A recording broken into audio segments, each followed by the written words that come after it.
Boa noite, pessoal. Sejam bem-vindos aí a mais uma live da Sara Invest. Meu nome é Gabriel Molo, eu sou o analista da Sara Invest. Hoje eu vou participar junto com o Marco e com o Mestre Sul sobre opções, tá? Então, peço um pouquinho de paciência, eles já devem estar chegando. E se alguém tiver qualquer dúvida, é só me avisar, tá? Que eu vou respondendo conforme eu puder, tá bom?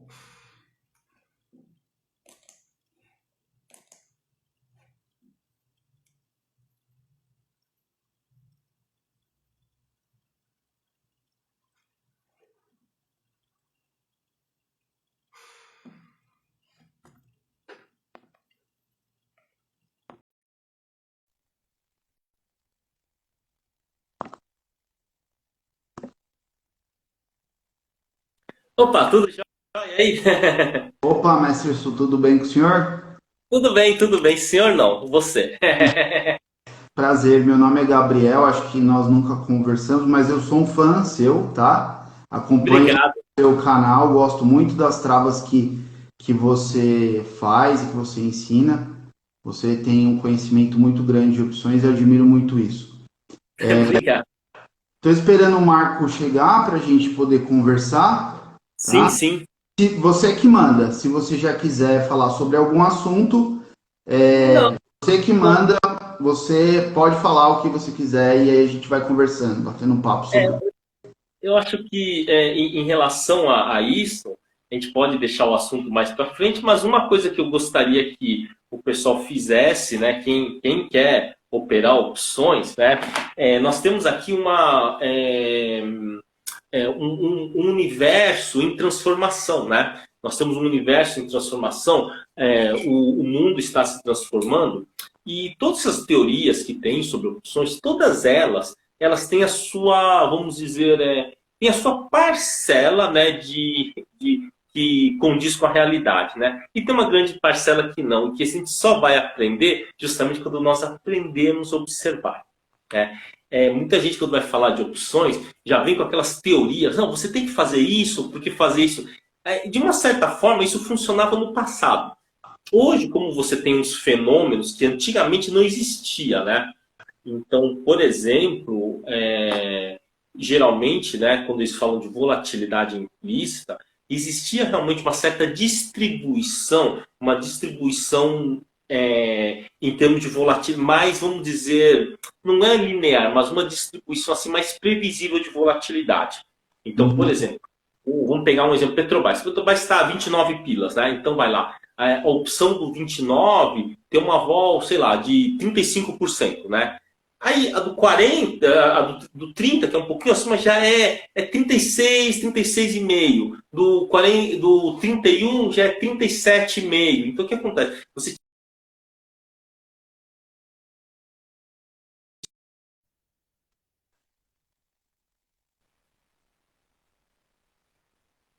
Você tinha uma grande previsibilidade de valores de volatilidade em função, né, de cada ativo, né? E Uhum. hoje isso não tem mais, não existe mais isso daí. É uma coisa assim que há uma distorção muito grande de volatilidade. Então é uma Certo. coisa assim, muito interessante, né? Você pega, muitas vezes você pega uma opção na linha do dinheiro, e Uhum. geralmente, opa, olha o Marcos aí. Olha, se não é ele, quem que é? Opa, tudo já aí, Marcos? Ah, tô bem melhor agora, né, com a sua presença. Ai, obrigado. Menos, Marcos. Vocês estavam um papo bom aí. Eu estraguei. Então, eu Pode tava. continuar, pode continuar. Não, eu tava falando que no passado, né, as curvas de volatilidade, a vol de uma opção na linha do dinheiro era 35, 36%, fora da linha do dinheiro ou dentro, né, já aumentava a volatilidade. Então, antes existia o quê? Uma distribuição de volatilidade previsível. Só que hoje já não é assim. Porque o que acontece hoje? No passado, quem ditava o preço das opções era principalmente o cara que tinha o ativo e vendia a opção. Basicamente era isso. Então o cara que vai vender, então tinha vários grupos de pessoas. Então vamos pensar, por exemplo, vamos supor que eu sou um herdeiro lá da Ambev, por exemplo. Cara, eu não quero perder o meu papel. Então eu vendo uma opção fora do dinheiro. Eu vendo uma opção fora do dinheiro. A ação está 16, eu vendo a do 18. Eu ganho um pouquinho, mas eu tenho um lotão de papel, eu ganho uma grana. Uhum. A distribuição de volatilidade ela é mais ou menos previsível. Tem até aqueles medidores lá que o pessoal inventa, né? Ivy Rank, não sei o quê, sabe? Todos aqueles medidores de volatilidade. Se a volatilidade está na sua máxima histórica, mínima histórica. Só que hoje isso daí, nada disso, no meu entendimento, funciona para alguma coisa. Porque hoje o que acontece? Você tem muitos pontos de arbitragem. Muitos pontos de arbitragem. Muitas regras diferentes, né? Então, por exemplo, isso aconteceu na Petrobras recentemente. Como ele tinha uma distribuição de dividendo, né? E as opções nos Estados Unidos sofrem eles submetem a uma legislação diferente em termos de regra, deu umas distorções absurdas entre as opções daqui. Então você tinha, por exemplo, aqui no Brasil, né, as opções da linha do dinheiro extremamente caras e fora da linha do dinheiro estavam baratas demais, tipo, eu digo em termos de volatilidade. Então hoje, para quem vai estudar opções, é fundamental, tá? Anotar, você vai lá, não vai você aprender tudo de opções, escolhe lá 2, 3 papéis bons, né? Não aqueles papéis lá, né, que prometem que vai te deixar milionário. Mas escolhe 2, 3 papéis bons, eu acho, assim, Ambev, a Petrobras e acho que Itaúsa é bom, ou a Taesa, né? Essas são boas, porque eles têm um comportamento razoavelmente previsível. E aí, anotar dia a dia. Anotar dia a dia. Então, ó, Taesa, ó, eu estou comprado aí no papel a 37, eu quero vender uma opçãozinha do 37, do 38. Anota todos os dias. Porque aí isso gera o quê? Já dá uma melhoria em termos de percepção, em termos de sensibilidade, tá? Não que a tecnologia não seja boa, colocar numa daquelas plataformas, fazer aqueles ensaios maravilhosos, né? O problema desses ensaios maravilhosos é que, assim, eles sempre prometem que você vai ganhar dinheiro, né? Você coloca lá na plataforma, parece que você sempre vai ganhar dinheiro e isso não se consolida. Não se consolida porque você tem uma mudança, né? A volatilidade, a precificação vai mudando em função, né, da passagem do tempo, né? Então isso daí não vou dizer que é uma ilusão, mas as plataformas elas são boas para você ter noção. Você tem uma noção do que está acontecendo, né? E a plataforma ele gera um problema muito sério, que é assim, o cara monta uma estratégia e vê que não funciona. Ele fica alterando os valores até funcionar. Não é assim. Você tem que ir no mercado, pegar uma estratégia que você já viu que funciona, e ir para a plataforma para você ver, opa, será que tem algum furo aqui? É assim que funciona. Você tem que primeiro achar o trade bom para depois ir para a plataforma. Não ao contrário, entendeu? Não ao contrário, né? Ô Su, deixa eu só dar um passo para trás, mas eu queria que você falasse aqui em poucas palavras, resumir um pouco da sua história, né? Da onde que surgiu o Su, um pouco da sua bagagem, como é que você chegou nesse mundo de opções, né? Enfim. Então, putz, é uma longa história, né? Bom, mas vocês têm tempo. Bom, é o seguinte, eu não sou da área de exatas, não era da área de exatas. Eu sempre fui mal em matemática, né? Eu tinha muita dificuldade com... Eu não posso nem ouvir, me dá até tremedeira, produtos notáveis. Eu tinha muita dificuldade porque a nossa notação é uma notação francesa, né? Usamos a notação francesa, né? Tem um outro tipo de notação inglesa. Ela é um pouquinho menos pior para mim, tá? Mas os dois, né, são ruins para mim, tá? E aí eu sempre ia mal. Só que eu ia super bem no xadrez, né? Ia super bem no xadrez, eu representava a minha escola lá nos campeonatos estaduais, cheguei a ficar aí, ficando entre os 20 melhores, né, do estado de São Paulo, e aí a minha professora de educação física sempre me ajudou a passar lá nos conselhos de classe lá, né? Tá? Bom, aí isso me arrastando, né? E quando eu estava no colegial, tá? Eu não sei nem como é que eu cheguei no colegial, achei que eu nunca consegui chegar no colegial. Enquanto eu estava no colegial, né, aconteceu o seguinte, o meu irmão ele estava fazendo engenharia e ele tinha lá já estava no polo é meio pesadão na engenharia. Logo no segundo semestre ele começou a ter equações diferenciais ordinárias. Putz, aí o cara, né, todo mundo lascadão lá, eu bati o olho naquilo lá, eu sabia resolver.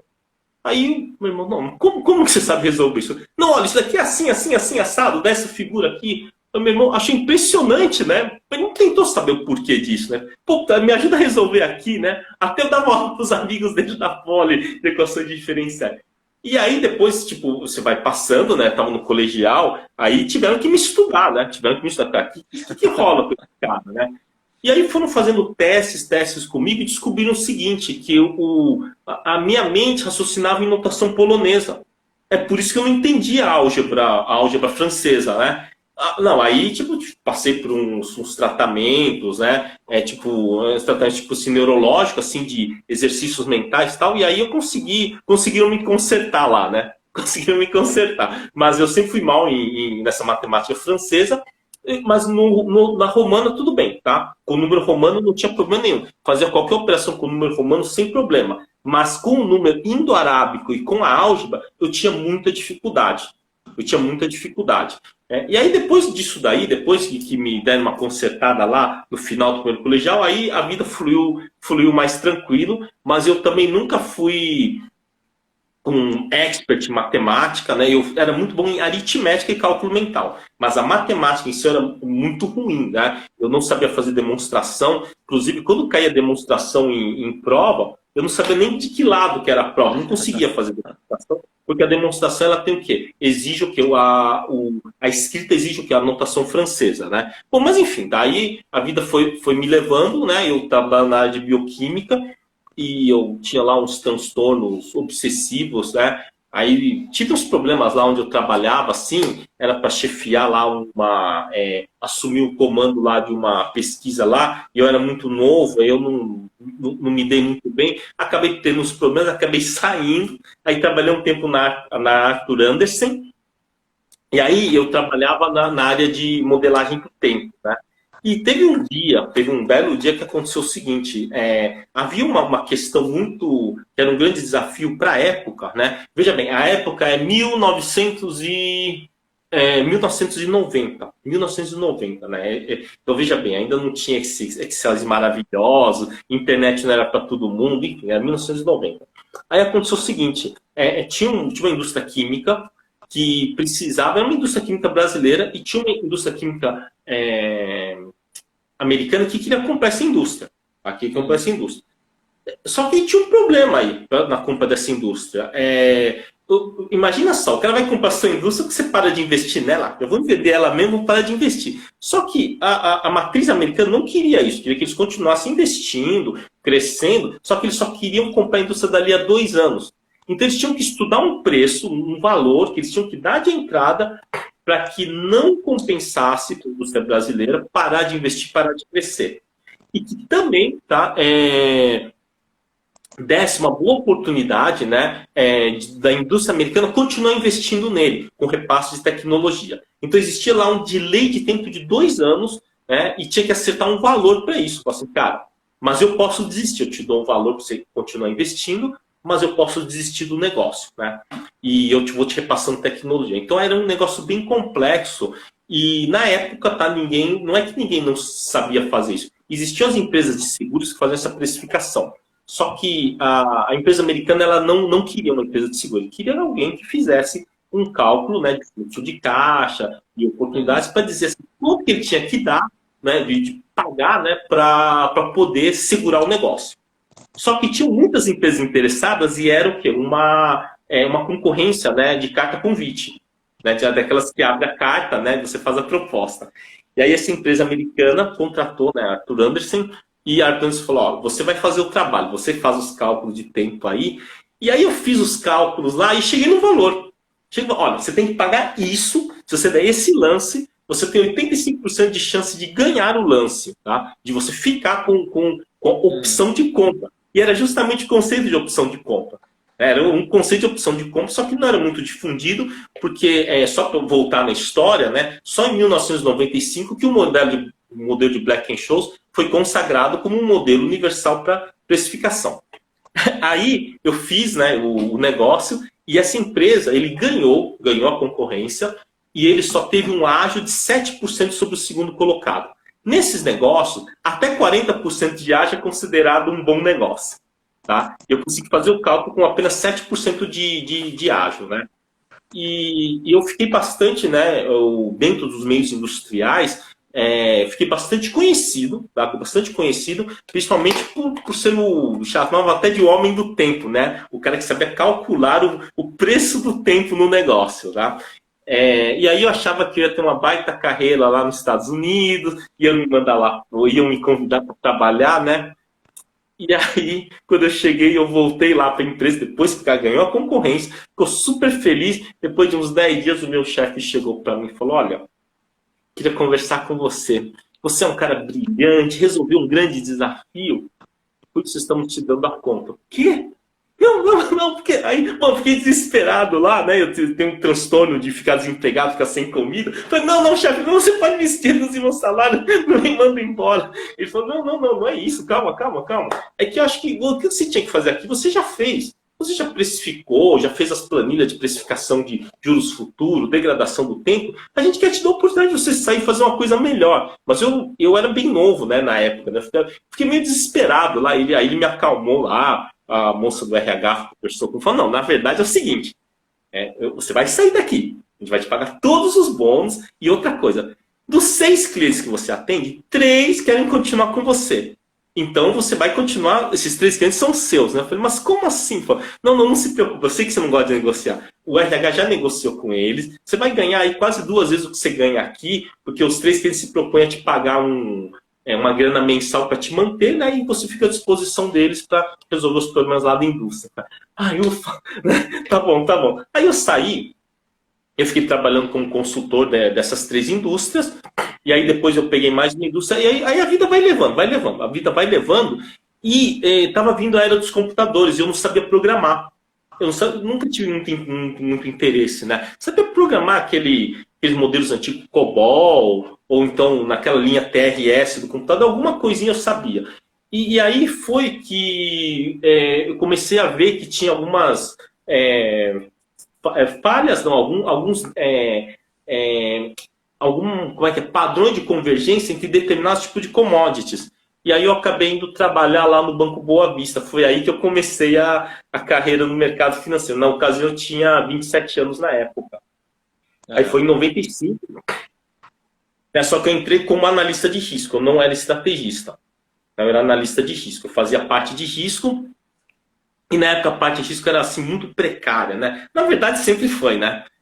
Risco sempre foi precário, senão o pessoal não se quebrava, né? E aí a vida vai levando. Depois o Crédit Agricole comprou lá o Banco Boa Vista, então aí eu fiquei lá um tempo trabalhando, né, na tesouraria do Crédit Agricole, e aí a vida vai te empurrando. Aí eu estava bem lá em 2001, né, eu tava bem de vida, aí eu fui trabalhar para os preços do petróleo, e mais ou menos lá em 2004 já estava bem, falei, vou aposentar, vou morar lá em Guape, Canané, que é baratinho, né? Não vou mais ficar me estressando. Aí um dia, Marcos, alguém chegou para mim, a minha irmã chegou para mim e perguntou, Su, eu sempre ouço falar uma coisa, eu queria saber de você. Eu falei, o que é? Putz, aí já pensei, você sabe mesmo operar? Ou você só sabe emitir ordem? Você trabalhou para players do petróleo e da prata. Eu fiquei meio assim, sabe? Tipo assim, você sabe operar mesmo ou você só sabe mandar ordem, né? Eu fiquei pensando, meu Deus, por que ela está perguntando isso, né? Mas sempre rola isso. Quem trabalha para grandes players, o pessoal sempre fala, trabalhar para grande player é fácil. Se eu vou operar petróleo para os donos do dinheiro, é fácil de se operar. Começou a dar errado, você pega, aumenta o lote, você ganha na força bruta, né? Cara, aí ficava com essa dúvida. Aquilo nunca me mordeu. Todo mundo falava isso daí. Todo mundo falava isso. Trabalhar para os players do petróleo, da prata é fácil, dá vontade de falar. Então por que você não vem trabalhar aqui pra você ver, né? Tá? Pô, mas enfim, né? Aí quando a minha irmã perguntou isso, aí eu fiquei mordido, cara. Eu fiquei pensando, não, só falta minha mãe me falar isso daí. Aí eu falei, quer saber? Eu já tinha até comprado, assim, já tinha dado até uma entrada num terreno, num terreno, numa casinha, né? Num condomínio lá na Ilha Comprida. E eu ficava morando lá em Ilha Comprida, lá é baratinho, né? Não é tão longe de São Paulo, era perto de Curitiba, perto das praias de Curitiba, do Paraná, eu gostava. Tá? Aí eu peguei, entrando até numa grana razoável, eu peguei e falei, não, vou desistir dessa entrada. Eu falei, coito, cara, pode ficar com o imóvel aí, não vou levar, não. Ah, não, poxa, mas você já tem. Tá, não, que se dane, pode ficar aí, desculpa aí qualquer coisa, né? Aí eu peguei, eu vou provar que eu consigo vencer o mercado. Aí eu peguei 20 mil reais, um CDB de 20, eu tinha bastante grana. Tinha bastante grana na época. Eu falei, não, eu vou provar que é possível, com 20 mil reais, fazer $1 milhão aqui na Bolsa. Esse ano Aí eu peguei que ano que era? 2004. 2004. 2004. Aí eu peguei 2004 e eu fiz os testes lá, né? Aí em julho de 2004, peguei e comecei a operar lá na Souza Barros, com 20 mil reais lá de margem de garantia. Cara, eu comecei a operar lá e mandei ver, cara. Aí foi aumentando. Aí tirei a conta lá do Souza Barros, porque não dava para alavancar tanto, né? E aí eu peguei e mandei lá fui para o Banif, né? Na época mandei a conta lá para o Banif. E aí eu operava tão bem que o Banif chegou a me contratar como gestor durante 1 ano e pouquinho para um fundo lá, né? Eu operava, aí eu não podia operar na física, isso daí foi em 2006. E aí depois eu falei, não, vou voltar. Aí eu encerrei lá com o Banif lá, voltei a operar sozinho, né? Aí eu tava com umas posições jumbos lá na bolsa. E aí quando chegou em dezembro de 2008, eu tinha batido a minha meta lá de $1 milhão, aí eu parei e aposentei. Mas foi assim o negócio, foi assim. Mas aí tinha essa questão de provar que eu era capaz de montar estratégias vencedoras no mercado que não fosse só utilizando o dinheiro de tesouraria, de grandes tesourarias, né? Hoje você está operando também ou não? Como é que você está? Então, eu não posso operar porque eu sou analista, eu não posso operar derivativos, né? Eu posso fazer aí algumas operações muito restritas, tá? Como eu Taesa, Ambev, a própria Petrobras, né, Itaú Banco. Então, como eu falo intensivamente sobre eles, eu não posso ficar operando derivativo desses papéis. Quando eu vou fazer alguma operação, eu tenho que operar só índice. E índice eu posso. Então, por exemplo, ou BOVA11, né? TF BOVA11. Então, se eu achar que o mercado vai subir, eu posso comprar BOVA11, eu posso operar índice. Mas papéis específicos não, porque eles aparecem muito nas minhas lives, né? E aí poderia ter aí uma questão de, vamos dizer, conflito de interesses aí, né? Ou até mesmo, né?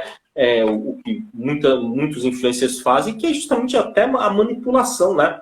Esses papéis aí que puxaram até as máximas, e aí todo mundo entrou e depois caiu forte na cara. Não dá para dizer que é manipulação, porque ninguém tem dúvida, mas que muitos deles têm cara, tem. Indícios, né? Vamos deixar mais em aberto. Indício não é prova, Então, por conta disso também, aí eu não opero, né? E também tem uma questão do custo de oportunidade, né? A gente faz modelos de risco, de redução de risco. Então, muitas vezes chega clientes aí que tem lá carteiras de 10 milhões que ele precisa reduzir o risco. Cara, se a gente reduzir o risco dele impedir que o cara perca 500 mil numa queda, eu acho que isso tem mais valor do que eu ficar operando na minha conta. Tá? Tem mais valor. E aí a gente tem também até empresas que atendem, né, fundos soberanos de outros países e que os volumes são muito grandes. Então, o que a gente acaba fazendo? Para se concentrar, tá? Para trabalhar, né, trabalhar no nosso negócio. O nosso negócio é modelos de redução de risco, né? Uhum. Maravilha. Gabrielzão aqui é um dos nossos grandes especialistas em análise, também derivativos. Gabrielzão, fica à vontade aí também para fazer as perguntas diretamente para o mestre dos derivativos. Pode deixar. Mestre Su, você estava falando sobre a volatilidade, né? E aí eu estava pensando aqui, como essa volatilidade que você disse, ela tem sido muito assimétrica, o que o senhor acha de explorar a paridade de put e call, né, para fazer arbitragem? O que você acha? Sim, recentemente, tá? Geralmente acontece assim, geralmente, né? Isso é geralmente. Geralmente, a curva de volatilidade da call e da put, elas batem. Uhum. Elas costumam bater, tá? Só que no Brasil, tá? Então, existem alguns países que eles têm realmente distorção de volatilidade entre call e put, tá? Então, são eles, né? O Brasil, o México, a Polônia, a Turquia, né? E a Índia, tá? Então, esses 5 países você tem aqui, né? você tem aí, né, o quê? Uma distorção, tá, entre volatilidade, né, paridade call e put. Então, isso daí realmente ele faz sentido sim, tá? Só que eu acho que aqui no Brasil, tá certo? Por conta como é que é? Das nossas taxas, né? E também, né, por conta de questão de garantias, eu acho que essa paridade dá para explorar sim, mas não com lucro muito expressivo, tá? Não com lucro muito expressivo, mas é significativo sim, tá? Principalmente, quer ver, ó, se você pega, por exemplo, os papéis que têm menor quantidade de... menor volatilidade, uma vol abaixo de 25%, esses ativos aí, eles têm sim, tem bastante distorção de paridade call e put para ser explorado. Então, um dos exemplos é a Taesa, tá certo? Um dos exemplos é a Taesa, né? Tá certo? Ele é a Taesa, né? Então, a Taesa, por exemplo, ele tem, né, uma distorção de volatilidade entre call e put muito boa. Legal. Ô, Su, Oi. pode falar, Gabrielzão, manda aí. Não, aí eu ia continuar sobre o assunto de arbitragem e perguntar se você gosta de fazer esse tipo de operação, né? Se você gosta, e se você poderia dar um exemplo para a gente, assim, de quando você pretende explorar, né, fazer arbitragem, que tipo de arbitragem você faz? Geralmente, né, quando você tem algumas arbitragens que são boas, tá? Então, por exemplo, você tem lá, né, algumas arbitragens, né, que funcionam assim: você compra o papel, tá? Vende a opção da call e compra a opção da put. Então, é uma operação de capital garantido. Então, nessa operação de capital garantido, se o mercado subir, você ganha; se o mercado cair, né, você não perde. Então, essa é uma operação bem interessante, tá? Mas, às vezes, você consegue fazer a operação assim. Você compra o papel, vende a call e compra a put, né? Tudo na mesma proporção, e você consegue vencer o DI. Você ganha um pouquinho acima do DI. Tá? Coisa assim de 120% do DI, 120%. E essas arbitragens, o que acontece? Quem faz essas arbitragens em larga escala são justamente as tesourarias. As tesourarias fazem essa arbitragem em larga escala, né? E tem algumas operações que são muito interessantes também, né? Em que você tem lá uma distorção de paridade call e put, em que você aluga o papel, você vende o papel, compra a call, tá? Deixa eu colocar aqui, né? Então, tipo assim, você aluga, né? Você aluga o ativo, tá certo, né? O ativo, né? Você aluga o ativo, tá certo? Vende ele. Então, vende ele, tá? Aí você aluga o ativo, vende ele, tá? Você compra uma call, tá? Tá? E vende, tá? Uma put. Tá? E aí o que acontece nessa operação aqui, tá? Quando você pega e faz essa operação aqui, tá? Acho que tá, né? Tá para ler, né? Tá. Então você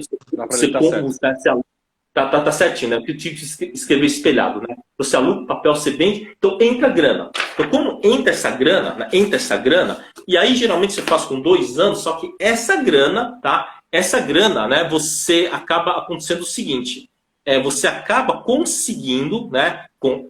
Entra essa grana, tá? Só que no final você vai ter que pagar pelo ativo, você vai ter que pagar, né? Você tira a grana, você vai ter que pagar. E você vai ter que pagar mais. Só que essa grana, como é que se fala? Essa grana aplicada dá muito mais do que o DI. Dá mais do que o DI. Então vamos supor que ele dê 115 do DI. Né? Então, 15% do DI, putz, que porcaria. Não é porcaria não. Tá certo? Não é porcaria não. Porque o que acontece? 115 do DI, só que aí acontece o seguinte, aquele dinheiro está como garantia, certo? Você está aplicado você aplicou no DI, então você tem aquele dinheiro. Você pode pegar esse título, colocar com garantia colateral e fazer o processo de novo. Então você consegue chegar aqui até, né, algumas tesouradas conseguem atingir até 160% do DI numa operação sem risco.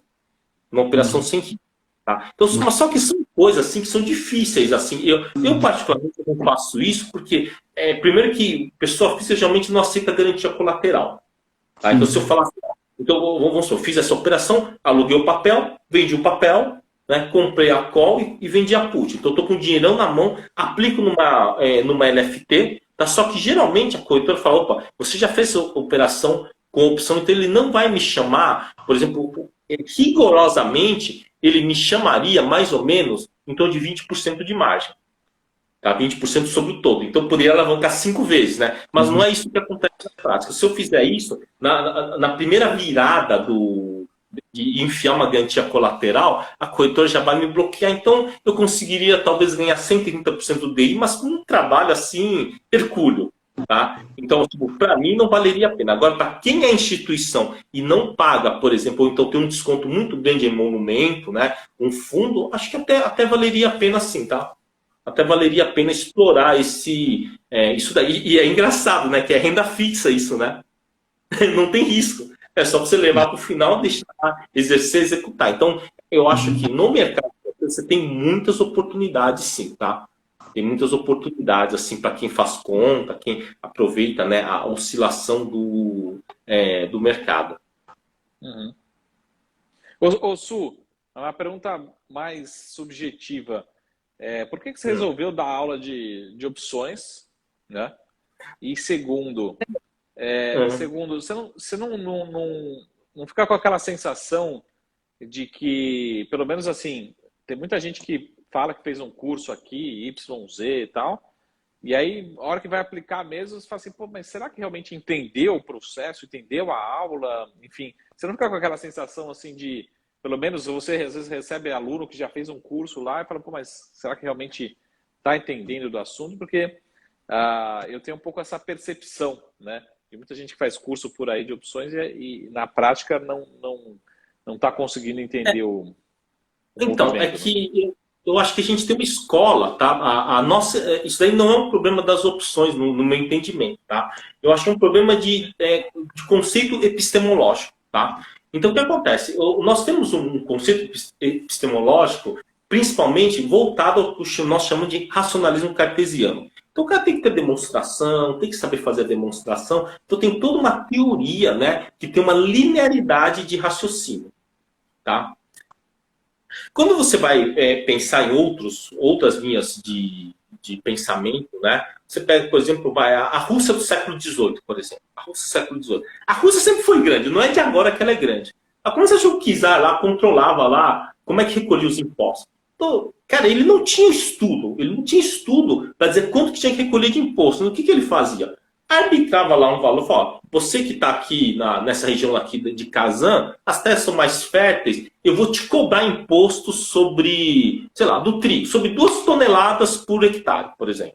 Tá? Você que está mais lá na Sibéria, eu vou te cobrar sobre 1 tonelada por hectare. Tá? Então, era feito o quê? Uma parametrização cardinal. Uma parametrização, isso aí não tem nada de científico. É uma coisa oleométrica. Oleométrico, tá? Mas de tanto usar oleometricamente, as pessoas não aceitam. Não, então você que está aqui na Ucrânia, região que tem solo muito... Antes do acidente, né? Chernozion, então você vai recolher sobre 3 mil, por exemplo. Tá? Você está lá em Vladivostok, você está plantando sorgo, o sorgo é baratinho, mas vou te recolher sobre 3 mil. Sei lá, você tinha essa parametrização. Então, no mercado, né, muitas tesoureiras trabalham simplesmente com parametrização. Então, ele não olha... teoria, ele só fala como que é essa estrutura. Essa estrutura é uma borboleta, é uma trave horizontal de linha. Então, vamos parametrizar o seguinte. Eu vejo que ele sempre dá saída perto do dinheiro no 80 centavos. Cara, menos de 20 eu compro e mais de 20 eu não entro. Pronto. Então, isso é um modelo operacional. E esses modelos operacionais, eles são muito válidos, por exemplo, principalmente nas tesourarias asiáticas. As tesourarias gostam desse tipo de modelo. Você parametriza e acabou. Leste europeu também. Tá? Então, isso aí seria uma linha epistemológica da parametrização cardinal em confronto aí com o racionalismo cartesiano. Tá? E tem uma outra linha, tá, que também é muito utilizada, principalmente Singapura, Malásia, Japão também, Austrália, que ele fala sobre o quê? Sobre o empirismo polinésio. O que é empirismo polinésio malaio? É diferente do empirismo de Rousseau. Tá? O empirismo polinésio malaio é o seguinte, você acredita no que você vê. Você acredita no que você vê. Então você vai lá, um dia antes do vencimento, você vai lá, cara, essa borboleta, Se tivesse montado, tá dando 80 centavos. Aí essa borboleta da série L tá vencendo agora. Pô, tá dando 80 centavos aqui essa borboleta. Aí você vai ver uma borboleta igual, com as mesmas asas, uma estratégia. Aí você vai ver lá na série A, pô, na série A tá 30. Cara, eu tô vendo que consegue sair no 80. Será que no 30 é um preço bom? Então o que acontece? Ele olhou o que ele viu, ele acredita naquilo, e com isso ele basicamente utiliza o quê? Parametriza a tomada de decisão. Então isso é baseado o quê? No empirismo, que a gente chama de empirismo polinésio malaio. Tá? E ele é muito respeitado, esse modelo. Tá? Só que quando você vai estudar o empirismo malaio mesmo, ele é completamente diferente da nossa lógica. Ele é completamente diferente da nossa lógica. Quer ver uma coisa que é uma coisa ilógica? Você pensa assim, né? Cara, os caras lá da Polinésia lá chegaram lá na ilha de Páscoa, Madagascar, né? Terra do Fogo. Pô, como é que os caras chegaram lá, cara? Pô, e a primeira coisa que vem cá, cara, os caras sabiam fazer o quê? Uma canoa estável. É a primeira coisa que vem na cabeça, né?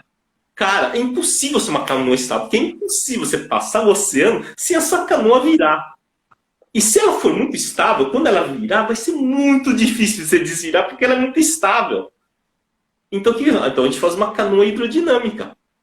Porque se virar, né, desvira fácil. Então, é completamente diferente o conceito. Então, vai lá. Poxa, na época que dizem, né, conta as histórias, as lendas Rapa Nui, que os polinésios chegaram na Ilha de Páscoa, né, que fundaram lá as colônias Rapa Nui, eles falam que chegaram numa época que o vento soprava da Ilha de Páscoa para a Polinésia. Cara, o cara tá com um problema, o cara vai contra o vento, aí você vai pensar assim, pô, por que o cara foi navegar contra o vento? Então, o cara pensa, não, peraí, eu vou navegar com o vilão, família e tal, né? Se eu ficar doente, me cansar, não tiver algum problema, aí eu só içar as velas que o vento me leva de volta ao meu lugar de origem. Não, é meio óbvio depois que a gente fala, mas todo mundo quer sair a favor do vento. Então, quando você começa a estudar um pouquinho sobre os conceitos polinésios, você fala, cara, opção, por exemplo, você pega uma questão das opções, né? Você pega todo o livro, está escrito o quê? Todo livro, ele é cartesiano. Por que eu falo o seguinte? Quando que você monta uma estratégia de intervalo? Aquela que você tem que adivinhar o intervalo, vai? Uma trave horizontal de linha, uma borboleta, ou uma iron combo. Quando você monta? Quando está estável. Cara, eu acho o contrário. Porque quando o mercado está estável, todo mundo está montando aquela estratégia de intervalo, não é? Então aquela estratégia de intervalo vai estar cara. Você vai ter muito side por um risco que é imponderável. Então você tem que montar uma borboleta quando o mercado está louco. Né? Inclusive foi com isso que eu ganhei muita grana. Quando teve lá o 2008, quando o mercado começou a ter aquelas montanhas, sabe o que acontecia? Chegava a ponto de você montar a borboleta recebendo. Por quê? Porque tamanho era distorção, você montava recebendo e desmontava recebendo. Um negócio muito louco. Mas, né? E aí eu tinha... Oi. Desculpa te interromper, mas o que o senhor falou agora, eu acho muito interessante. A gente, se você olhar tanto no leilão de abertura quanto no leilão de fechamento, opções com strike próximo e você montar borboletas, né? Muitas vezes, não vou falar todas as vezes, mas 70% das vezes você consegue fazer isso recebendo. Recebendo, sim. Porque como os strikes são muito próximos um do outro, um player entra numa, mas não entra na outra, acaba balançando e você recebe. Sim, sim. Então, isso daí, isso realmente ele é possível. Então, só que, infelizmente, hoje ele é muito momentâneo. Tá? Ele não dura mais de 2 minutos e de 2 a 3 minutos. Só que na época que eu operava, lá em 2007, ele chegava a ficar 15 minutos isso daí. Chegava a ficar uma janela de 15 minutos, né? E, bom, eu não sou da época, tá? Mas o pessoal dos anos 80, né? Eles dizem que muitas vezes, ainda era pregão de viva voz, eles conseguiam montar recebendo borboletas de asas grandes. Por quê? Porque um cara grande estava pregoando, por exemplo, uma compra grande numa opção, num miolo, e o cara fazia isso daí. Fechava uma ponta, fechava outra, tomava numa. Então, isso daí, realmente, o fenômeno, né, da distorção, né, da fenda, ou da fenda, né? Que a gente chama de fenda, né? Que você conseguir ganhar, né? Sem, sem correr risco, é uma fenda isso daí. Isso é uma coisa que realmente é um fenômeno da modernidade, né? E outra, é um fenômeno que a gente chama de... como é que se chama? Fenômeno de reflexibilidade. Como cada um enxerga o mercado é diferente. Como cada um enxerga o mercado é diferente, porque todos têm informações incompletas. Então, todos agem de acordo com o reflexo daquilo que eles conseguiram absorver do mercado e da compreensão que eles têm do mundo, né? Uhum. Maravilha. Su, voltando a um ponto agora, que acho que é um pouco do dia a dia do Brasil, mas sempre tem essa teoria, né, de conspiração principalmente de traders de opção, falando assim, pô, os comprados não estão deixando o papel cair, enfim. Como é que você consegue identificar isso utilizando opções no seu dia a dia, estratégia? Porque sempre, enfim, a gente fica com aquela sensação, né, de estamos sendo manipulados, enfim, né? Era bom se fosse só a sensação. Eu acho que o mercado ele é muito grande. Eu não vejo assim tanto como uma manipulação voluntária. Não tanto como voluntária. Mas eu acho que muitas vezes, né, o que acontece é que alguns players eles travam algumas posições, mas ele não faz isso voluntariamente. Tá? Eu até lembro, né, teve um caso lá em 2007 que tinha um cidadão e era uma tal da Vale F46. A Vale E46. Ele tinha um lote gigante para vender e ele botou lá um preço de acho que 1,80. Mas era na época 5 milhões, era muito, né? Eu que deixou o lote lá firme. Só que quando ele deixou firme, o papel estava 42. Né? Estava 42. E a gente estava em março. Então F, né, era para junho, né? E aí o que aconteceu? A gente fazia arbitragem, vendia a série D e comprava na série E. É o que a gente fazia. Então vendia uma da D42 e comprava duas da E46. Ou seja, estava vendido na curta e comprado em duas na longa. Ou seja, se o mercado começasse a subir, a gente ia ficar milionário. É sempre aquele sonho, né? De ficar milionário. E aí o que aconteceu? A gente começava a vender a D42 e comprar a E46. Cara, o papel tinha subido R$1 e a E46 não subia. Cara, que louco! E aí subiu mais R$1 o papel e mais 50 centavos o papel e a E46 não subia. Peguei e estopei, cara. Perdi maior grana lá, perdi acho que uns 30 mil, né? Estopei, né? Os meus amigos continuaram. E aí continuava subindo o papel e a E46 não subia nem com reza braba, né? Cara, aí depois, o tempo corre contra quem tá perdendo. Cara, quando chegou no final lá quando estava chegando perto em cima da série D, você tem que zerar, né? Cara, todos meus amigos quebraram naquela. Quebraram feio a maioria. Inclusive, muitos deles estão dando aula por aí. Quebraram feio. Deu até dó, cara. Deu até dó porque o volume era muito grande. Porque você está acostumado a vender uma opção e comprar duas da longa e sempre ganhar dinheiro. Aí depois que passou é fácil de achar, né, a solução. O que aconteceu?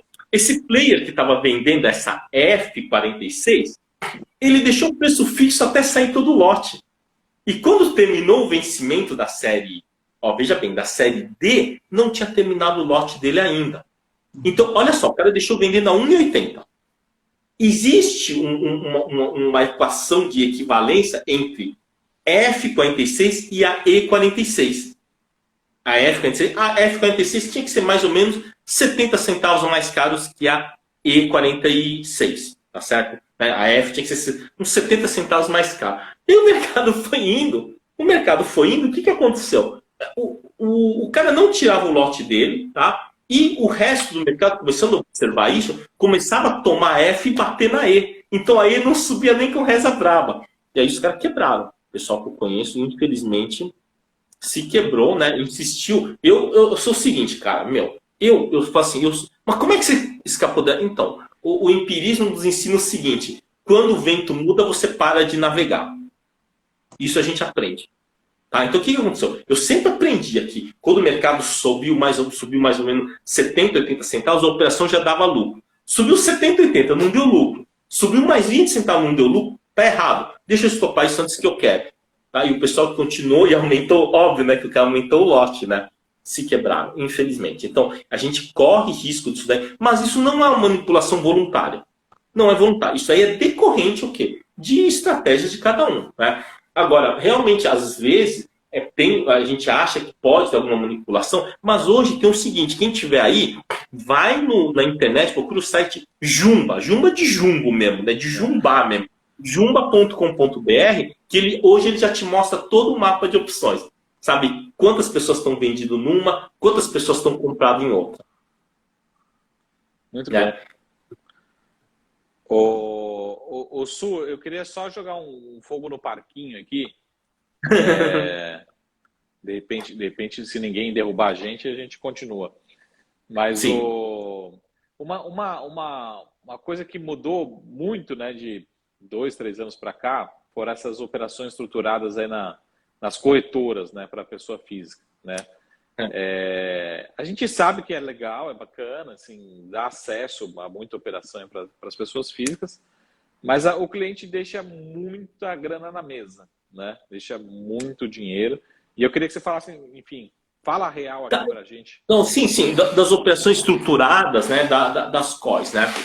Assim, olha... não só sabe, COIs, qualquer operação estruturada. Operação estruturada de corretor de um modo geral, né? O que acaba acontecendo é o seguinte, tá? Vamos pegar um exemplo de uma operação estruturada que deu muito certo, né? E teve uma corretora aí que ofereceu, né? Que foi uma Broken Wings, tá? Ele comprava lá uma opção lá de milho, tá? Vendia 2 opções de milho de uma outra série e comprava mais uma opção, só que ele pagava, parecia mais ou menos uma borboleta, só que ele pagava mais caro. Em vez de ele pagar lá, na época era mais ou menos R$2,50, ele pagou R$3,20. Tá? Aquilo foi vamos dizer, uma sugestão da corretora mesmo, né? E aí o que aconteceu? Só que nessa operação, se desse errado, você perdia tudo. Mas o preço justo era em torno de R$2,50 com uma borboleta. Mas para essa operação era de R$3,20. Só que, se o mercado subisse muito forte, numa borboleta, você perdia tudo também. E nessa você garantia R$5 na saída. Então era uma operação excelente. Excelente. Não era fácil você montar no mercado. Então existem realmente operações que elas são boas. De um modo geral, bem antigamente, quando tinha uma operação estruturada, era uma operação que um analista tinha olhado e falou, olha, essa operação aqui, ela, sei lá, tem 70% de chance de ganhar, por exemplo. Tá? Só que hoje, o que acontece hoje? Tá? Isso também não é culpa das corretoras. Tá? O problema hoje é que você consegue pedir uma operação sob demanda. Tá? E isso, o que mais tem, eu já trabalhei mesmo, nos últimos tempos que eu trabalhei na mesa, foi mais uns 2010, assim, na mesa mesmo, tá? Da Alpes, né? E, cara, o que mais aparecia era gente pedindo estratégias esdrúxulas, sabe? Coisa esdrúxula mesmo, né? Só que acontece o seguinte, o corretor é uma casa comercial, o cliente fala, eu quero isso, me cota. Cara, se você não cotar, outro vai cotar, tá certo? O que acontece? Então, começou a ter isso daí, principalmente a partir de 2007, 2008, o grande acesso à pessoa física, vai lá e pede para cotar umas coisas esdrúxulas. Tá? Por exemplo, cara, né, assim, uma coisa que é muito esdrúxula, por exemplo, aqui no Brasil, são as Iron Condor. As Iron Condor são, ou então, tipo, trava de alta com put. É esdrúxulo isso daí. Não sei como é que tem gente que vai atrás disso daí, mas tem gente que pede para cotar. Então o que aconteceu? Até mais ou menos 2005, 2006, a maioria das coisas, cara, isso aqui você não vai fazer. Aqui na minha corretora, não quero ver gente quebrando. Só que hoje, o que acaba acontecendo? Né? Também você tem uma questão aí da CVM. A CVM, né? Não vou dizer que a culpa é da CVM, não, nada disso. Assim, tipo, hoje o que acontece? Você não pode ficar dando palpite para cliente, né? O assessor não pode ficar dando palpite. O assessor ele só tem que cumprir ordem. Então, o cliente falou, quero que você me cote, você tem que cotar. Então, o que acabou acontecendo? Muitas corretoras, não são todas, acabaram começando a criar muitas operações estruturadas só para atender os clientes. Aí, independe se é bom ou ruim. Porque o cliente está pedindo. E às vezes ele pede coisas que são extremamente esdrúxulas, né? Então até esses tempos aí, uma mesa aí de um colega meu me ligou e falou, cara, meu, isso aqui, assim, isso deve ser muito esdrúxulo, mas eu já estou vendo uma coisa esdrúxula aqui, mas o cara quer cotar, né? Então o que o cara queria fazer? Ele queria montar, tá certo? Uma borboleta, uma borboleta revertida num strike lá de 25 centavos de diferença na PET. Falou, cara, isso não tem saída. Isso não tem saída, porque 25 centavos na PET é muito pouco. O robô não consegue fazer. Não, o cara queria cotar. Ele falou, não, eu quero cotar e eu quero receber 1 centavo nessa operação. Eu falo, cara, você vai receber 1 centavo para pagar 25 se der errado? O cara queria cotar. Né? E o cara queria cotar um volume grande, né? O cara falou, puta, cara, só que se eu não cotar aqui, tá? O cara é um cliente grande, ele quer cotar. E o que aconteceu? Bom, aconteceu o que não devia acontecer, né? Aí o cara montou lá uma posição muito grande, lá de 200 quilos, o negócio explodiu, não tinha liquidez para sair, foi pro exercício automático, né? Exercer as cotas. Cara, o cara pagou lá de corretagem, lá quase 60 mil reais. Tá? Só que aí você vai falar assim, cara, pô, mas por que a cota deixa o cara fazer? Não, peraí. É um problema isso daí, tá? Então hoje, né, infelizmente, o que você vê, a maioria das piores operações estruturadas é sob demanda do cliente. É incrível. É sob demanda de cliente. Não é problema das corretoras, é demanda de cliente. O cliente vai lá, o cara quer se quebrar. Cara, cara, sempre que eu falo de trava de alta com puxa, não faça isso. Não, por quê? Porque tem um cara que fala que isso, você recebe para operar. Fala, cara, então, esse é o problema. Você recebe para operar. Aí piora. Piora quer dizer, recebe mais para operar. Aí você vai aumentar o lote, não é? A operação pode ser até boa, mas psicologicamente, tá certo? Comportamentalmente, é uma operação péssima. Porque você tende a aumentar a sua exposição quando o mercado tem compra. Então, eu já falo, cara, não faz isso. Não, mas a operação ruim tá bom. A operação pode ser boa, mas comportamentalmente, a maioria das pessoas quebra com isso, tá? E nisso daí, 35 anos de experiência faz diferença, né? Para poder dizer que isso daí não é bom. Você pode até ganhar uma outra vez, mas quando der errado, você vai se arrebentar, né? Então, o que acaba acontecendo? Como a corretora trabalha sob demanda, eu não vejo que hoje seria uma culpa das corretoras. Eu até podia pensar isso se eu não tivesse trabalhado numa tesouraria. As coisas esdrúxulas que os caras pedem. Mas você acha que não tem uma responsabilidade da corretora de falar assim, pô, isso aqui você não vai fazer aqui não? Porque a corretora, na verdade, está preocupada em gerar corretagem ali, gerar resultado da operação. Pois é, né? Aí você tem um problema. Se eu te pegasse uma gravação minha, tá, de tesouraria, tá, você ia falar, cara, meu, não dá. O cara te xinga. Se você não quer cotar, o cara te xinga. Cara, que tipo de broker que é você, cara? Pô, vou ter que te ensinar aí, moleque. Putz, cara, o que você ouve, cara? É o seguinte, cara. Aqui nós temos um problema muito sério aqui, tá? Enquanto que você vai lá, você pega assim, cara, assim você vê, né? Cara, americano é foda. Não é à toa. Não é à toa que os caras são bons. Tá? Não é à toa. Tá? Não, eu não sou americanófilo, inclusive, todo o meu conhecimento de derivados vem do leste europeu e da Europa. Eu não sou americanófilo. Mas, cara, você chega lá, né? Você vê lá, você vê como que é o americano, né? Você chega lá, né? Uma vez lá, eu estava no Chan, tá? Que é a Câmara Americana de Comércio, e aí estavam fazendo umas brincadeiras. Quem que sabe fazer cálculo? Tal? Ah, eu sei fazer. Fala. Ah, esses caras estão brincando que não consegue tirar raiz quadrada. Não, raiz quadrada é muito fácil. Passa um logaritmo aí. Eu peguei e tinha um logaritmo de cabeça. Falei, nossa, você é um matemático? Não, eu fiz biologia. Mas sabe o que os caras fizeram? Cara, eles respeitaram mais o fato de eu dominar a aritmética sendo um biólogo. Eles respeitaram esse fato. Enquanto que aqui no Brasil se faz um negócio, como que você fez biologia, você sabe fazer logo de cabeça? Você vê como que é? É completamente diferente a cultura. E o americano é uma coisa interessante. Quando um especialista fala, olha, eu acho que isso não é bom, o cara respeita o especialista. Ele pode até não concordar, mas ele leva em conta aquela opinião e fala, cara, se ele está falando, eu acho que talvez seja melhor eu não fazer isso. Então, eu deixo eu estudar melhor, né, porque eu estou falando com isso. Aqui no Brasil, não. Você pode ser o maior especialista em derivativo. Se um cliente chega e fala, eu quero fazer essa operação, essa operação não é boa. Sabe o que o cara vai falar? Cara, eu não sei por que você está falando isso. Porque se você fosse bom, você tinha mais grana do que eu. Então você tem uma inversão completa dos valores. Tá? Então, se você tivesse trabalhado, eu trabalhei lá na Alpes muito tempo, trabalhei um tempo lá na Souza Barros, no Banif, cara, o que você ouve de cliente querendo fazer porcaria, e se você não dá preço, o cara fala, cara, eu tô com essa gravação aqui. Imagina eu falar que o broker correu, amarelou. Não, hoje não tem mais isso daí, né? Mas antes, cara, imagina que o cara pega uma gravação, solta lá na bolsa, fala assim, cara, tá vendo? Esse broker aí amarelou, cara. Eu pedi preço, o cara correu. Cara, então, o que acontece? Você tem vamos dizer assim, uma certeza da razão das pessoas que estão fazendo besteira que é impressionante. É impressionante, tá? Eu vejo aí, eu acho que no direct mesmo, nos e-mails, chega um monte de gente. Cara, umas operações que você vai, cara, você vai dar lixo isso daí. Isso daí é lixo, né? O cara vai lá, fala, como que você sabe?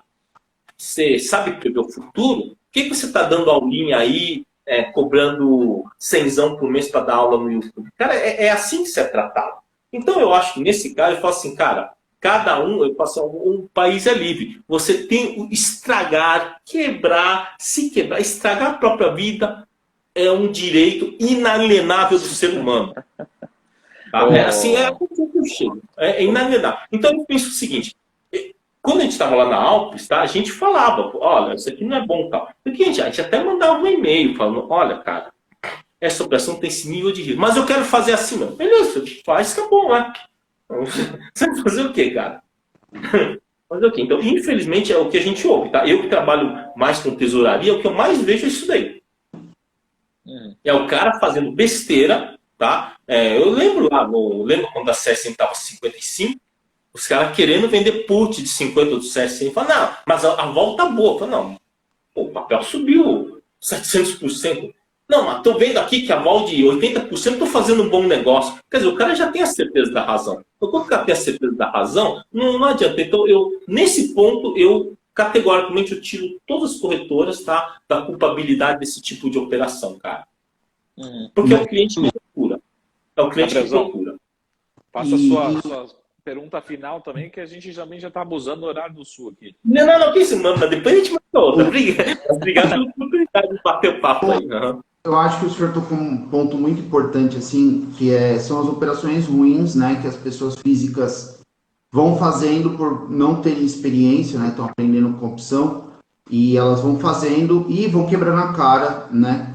Então, uma pergunta que eu gostaria de fazer, assim, quais seriam as operações que o senhor recomenda, né, que acha mais adequada para a pessoa física que está conhecendo a opção, que quer entender esse mercado fazer?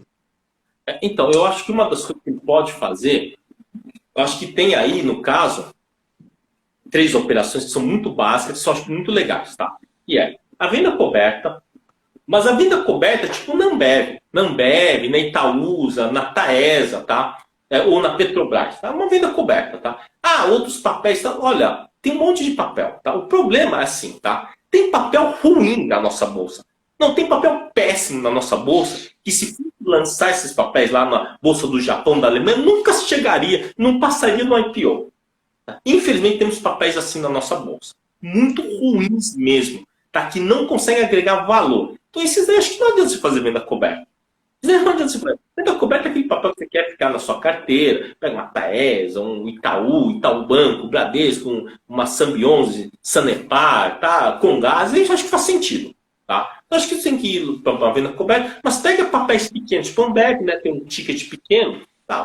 São o quê? 16 reais, 100 ações dá 1.600 reais. Acho que dá para o cara aí, né, fazer um esforço lá, né, fazer uma venda coberta, aprender como é que funciona. Pô, é legal fazer uma venda coberta na linha do dinheiro, mais fora, tá? Então ele vai aprendendo lá, né? Tá? Ou então fazer 2 operações que eu acho legais, que é a trave horizontal de linha. Essa daí, se você fizer com a Ambev, a B169 com a A170, comprando a B e vendendo a A, vai gastar 30 centavos. Então, com 30 reais você consegue aprender e ver como é que oscila, né, esse mercado ao longo de um mês e anotar todos os dias os valores para ver, opa, a Ambev subiu, melhorou ou piorou a minha trava horizontal de linha, né? E também a borboleta, né? Tipo, compra uma da Ambev, né? Compra uma da A160, vende 2 da A170 e compra uma da A180. Uma borboleta. Compra as pontas e vende o meu.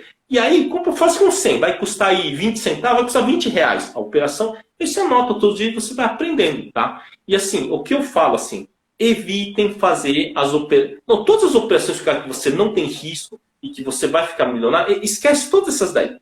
Essas todas, nenhuma vai dar certo, essas daí.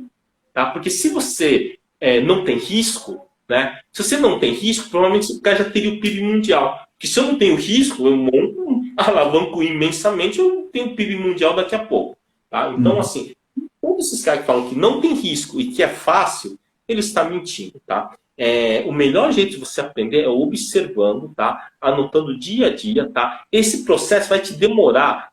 Se o cara fala assim, vou começar a estudar, eu quero ver de mercado, eu diria que ele vai precisar entre 1 ano e meio a 3 anos para ele compreender o universo de possíveis oscilações que tenha, para ele poder começar a viver de mercado. Tá? E também não vai dar para o cara viver de mercado se o cara tiver menos do que 1 milhão, por exemplo, no mínimo, né? Em fundos, em CDB ou em Tesouro Direto, para poder só viver disso daí. Tá? Então, mas mesmo assim não é fácil, tá? Eu acho que viver de mercado não é uma coisa fácil. Agora, investir, ganhar um pouquinho mais do que o DI, isso já vamos dizer assim, é um objetivo plausível de se atingir. Muito bom. Ô Su, você já falou, mas só para terminar, a última pergunta aqui. Você falou algumas estratégias aí para a gente fazer. Agora, aquela estratégia ideal para o investidor pessoa física se matar. Qual que é a estratégia que é?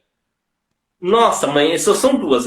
Trava de baixa com put, não, trava de baixa com call e trava de alta com put. Essas duas aí são ideais para o cara se arrebentar. Porque como você recebe para montar, né, você vai piorando, você aumenta a mão, tá? E ficar vendido descoberto em put ou em call, essas daí também são matadoras, essas daí.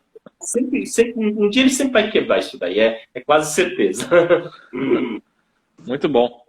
Gabrielzão, faça as suas considerações finais aqui, também para a gente não abusar muito do horário do Sul. Imagina, obrigado pelo tempo. Obrigado. Pela disponibilidade.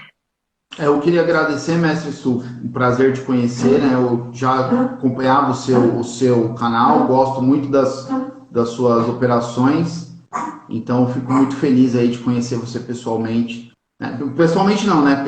Sim, entendi. E muito obrigado por toda essa aula de opções que você deu hoje.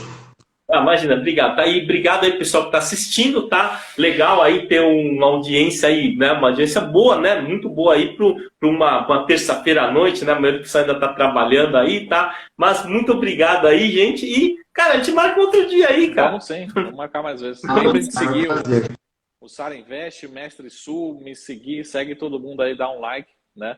Dá o joinha, dá o coraçãozinho. Valeu, Su. Valeu, gente. Valeu, um abraço, gente. Tchau, pessoal. Boa noite. Muito obrigado.